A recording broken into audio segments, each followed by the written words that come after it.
Hey there, friendos. Welcome back to ShareTreck. And today we're going to uncover the secrets of 2024 and its investment potential and talk about some industries and sectors that I think I'm going to do well. So let's get started.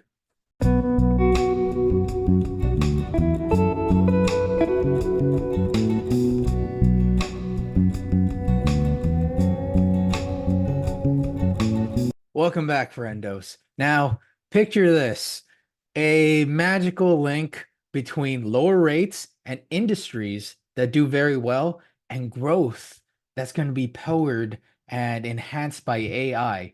In addition, the insane uncertainty of the 2024 election and the wild and wackiness that comes with all that. That is what I think 2024 is going to be full of. And if that sounds a wee bit scary, you're not alone. There is so much wildness, but we're in this together. So I am going to touch on a few sectors and industries that I think are going to do well in 2024. Of course, this is just my opinion. So if I'm wrong, I am wrong. And in addition to that, I'm going to hint and think about a few companies that I am looking at and considering in each of these industries. So, if you will, I'd like to hold your hand and take you through this journey. So, let's begin with the first big trend and big theme I'm thinking for 2024, which is lower rates. In the prior video that put out last week, I talked about this is one of the big things that I think is going to be a consideration for the stock market in 2024. But after the summer of economic projections, we're too unsure of how many rate cuts we're going to get. The Federal Reserve says three. The stock market, the bond market is pricing in five, but we are certain we're going to get some.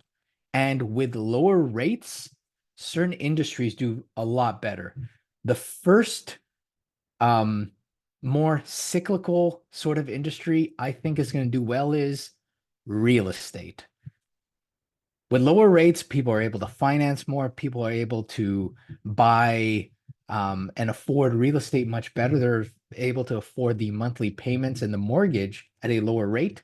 And as those rates slowly begin to tick lower and lower, real estate, I believe, is an industry that will do very well. And Raj, being a great real estate broker, maybe he has some thoughts about this as well. So, another industry that I think is going to do very well, another area with lower rates. And this was my number one company in the prior video, which is Enphase. Solar is very expensive. And with lower rates, people are able to finance solar easier.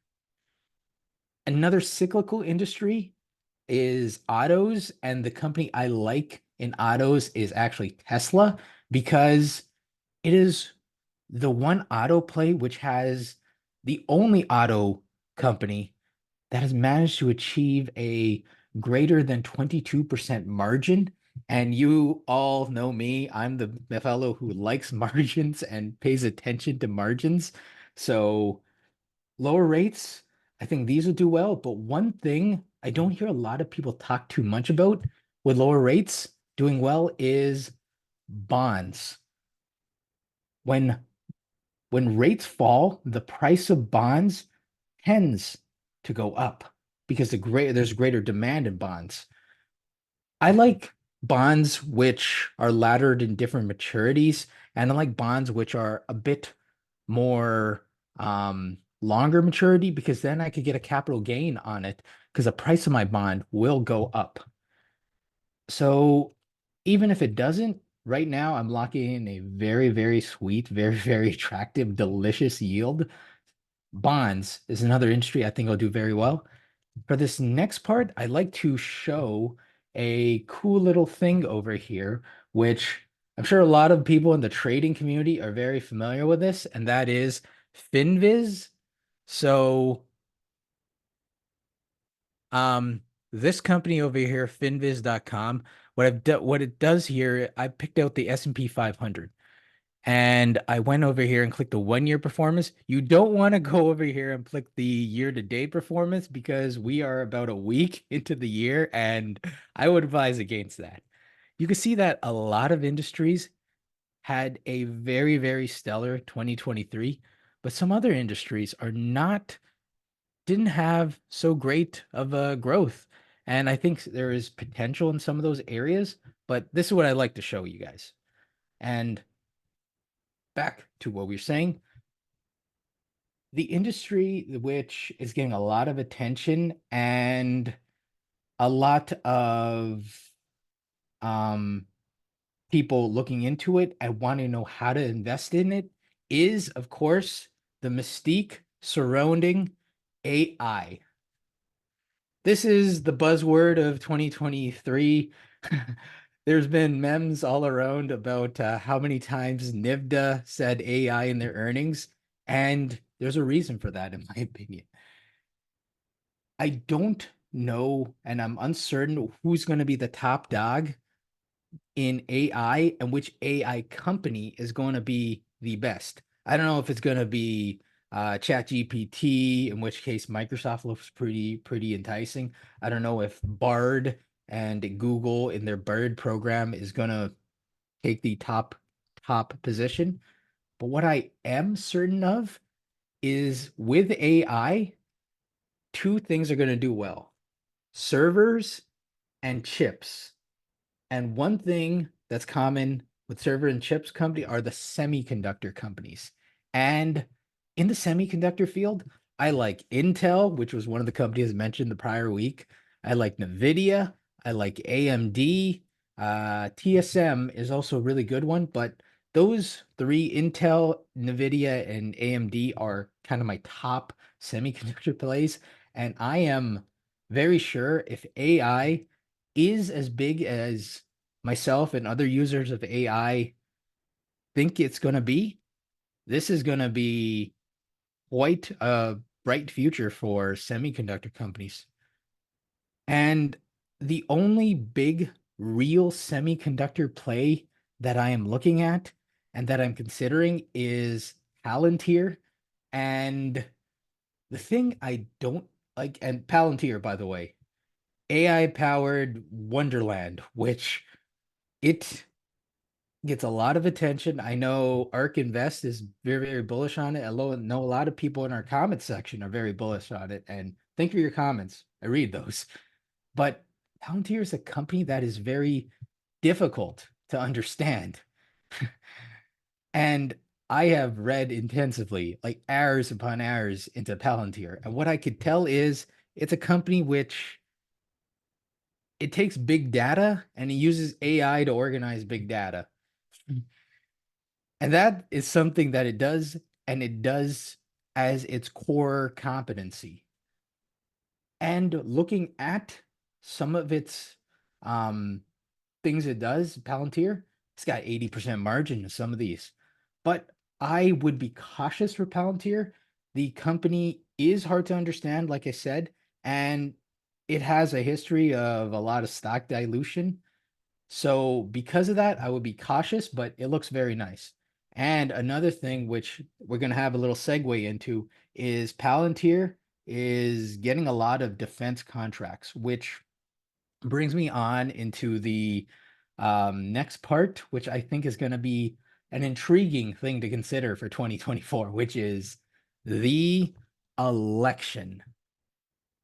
We don't know what's going to be. We don't know if it's Trump Biden too. We don't know if it's going to be this, that, and the other thing. We don't even know if there's going to be some wackiness, wildness, and insanity with the election. I know Raj has a video, quite a few videos on that, and everyone has an opinion about this, that, and the other thing. I'm not here to talk to you about my opinion because I am going to steer clear of that, but I am going to talk to you about some things that I think are going to be considerations for you and me and I and ShareTreck viewers as investors, which is election brings a few things. First of all, it's going to bring in a lot of ad revenue, which we have a video out on TTD, the trade desk, which leverages data and advertising um, to do much better and do very well. It is appreciated quite a bit, so it's something to consider, and it is trading very expensively. But if I'm thinking advertising, I'm thinking Trade Desk. But the election, whomever wins, I see, and based off what I read, I see a lot of spending going into infrastructure, whether that be in whether that be in more renewable energies or more spending on building the country and making growth happen and occur. I think there's going to be a lot more infrastructure spent, and some of the industries, some of the beaten down industries that I think are going to do all right, and I am looking at personally are, first of all, John Deere. I know this was one of my top five companies, but there's a reason I believe so well in this company. In that FinViz heat map that I looked at, John Deere, you've seen companies like Amazon up 70.5%. You see companies like Tesla up 110%. John Deere's up about 14% in 2023. And I think there's potential with lower rates and with a lot of the government support for some of these long-standing American companies. So John Deere, I'm a fan of it. Another company which is often overlooked, Generac Holdings, GRNC. The thing I This is a company which I like and have looked into for a while, but it has not purported very enticing earnings, and it's trading kind of expensive at a 1.6 PEG ratios, and its margin have dropped to about 6%. So Generac, what they do is they make a lot of these energy storage devices, and they work with energy storage, but a infrastructure company that I do am considering is, and this is a Canadian company, and I'm not saying this as a maple leaf, Enbridge, Enbridge Gas. It's a Canadian company which gets a lot of support from the Canadian government because the Canadian government, it likes its local companies, its national companies, and gives them a lot of support and protects them in a way. But the company Enbridge, it has growth. It's trading quite cheaply and it pays a dividend. It works a lot on natural gas, on other things, and depending on who you are, you might think, hey, more so, I don't think there's going to be a big future in natural gas, but this is just a consideration. If we think there's going to be a future in renewable energies, I like Enphase. I like Tesla. Now, we are a genomics, and that is another industry I think is going to do very well in the 2024.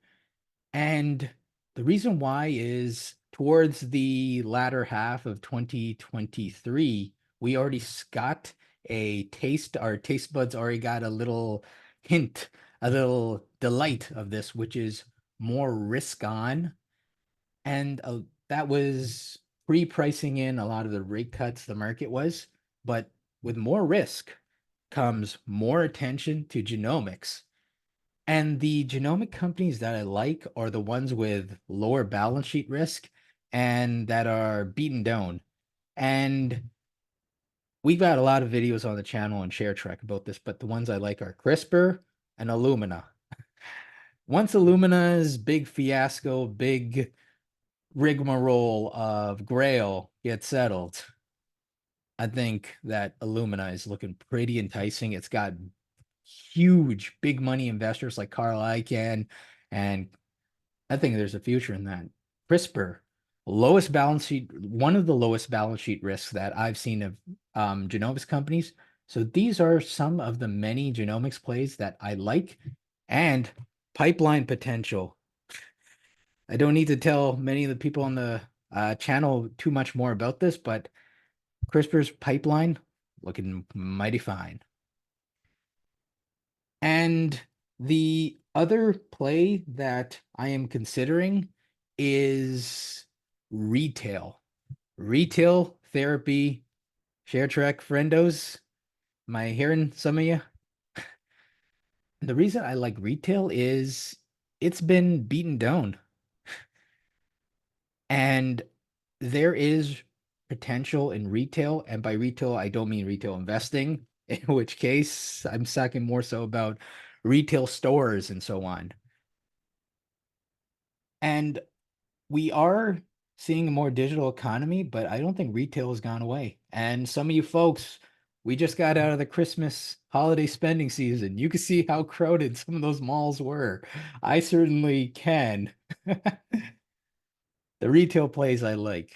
Lululemon, we have a video out on it. It's trading a little expensive right now, but I'm watching it. And Etsy, it is almost like Amazon without a lot of the wild future growth, but with a greater margin. Etsy has a nice margin. I like it. In some ways, I like it more than Amazon because it's beaten down. But third company, and I personally, looking at the financial statements, love this company. It is Intuit. Intuit's over there, waving hello. And the reason I like Intuit is this company's a revenue machine. It's got net margins of 17.5%. Everybody uses it, but it's trading expensively with a 65 PE ratio. That is, I'm waiting for a pullback, but I like it. It's got a lot of revenue. It's got quite a bit of potential. And if we see a retail comeback, that's one of the plays that I think is something to consider. So, everybody, these are some of the themes that I think are going to be something to consider in 2024, which are lower rates, the wild and wackiness of the event of the election, um, genomics, of course, infrastructure spending, which comes with the election or could be resulting out of the election, and retail because of how beaten down and forgotten it is. But do you think I'm correct? Stick around. 2024 is going to be a heck of a roller coaster. Hit subscribe, join the ShareTreck friendos, and let's just navigate to see how we could all become much more savvy, smart investors together. So let's dive in. Let's get 2024 rolling, and we'll do it together as a team. Thank you kindly, and let's see what we do. I wish you all well in 2024. Happy New Year, friendos, and let's do it up.